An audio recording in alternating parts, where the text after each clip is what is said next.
Мен поэзия эстафетасын досым Игорь мен Маралтай інімнен қабылдап, ұлы Абайдың 6-шы қара сөзіне тоқталсын.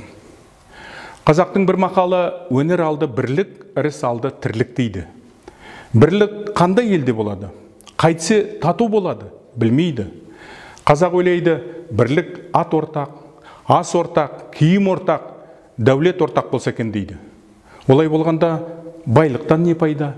Кедейліктен не залал? Жоқ, бірлік ақылға бірлік, малға бірлік емес. Малыңды беріп отырсаң, атасы басқа, діні басқа, күні басқаларда жалданып бірлік қылады.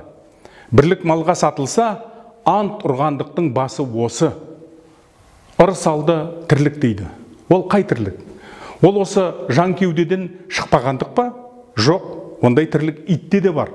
Жан қорғалатып, жаудан қашып, қорқақ атанып, еңбек қылудан, қызмет қылудан қашып, еріншек атанып, ез атанып, дүниеде әлгі айтылған ырысқа дұшпан болады.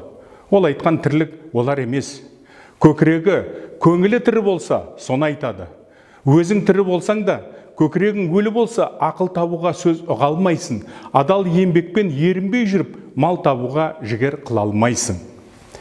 Мен өз кезегімде осы эстафетаны жан досым мәдениет тарланы Досқан Жолжақсыновқа жолдаймын.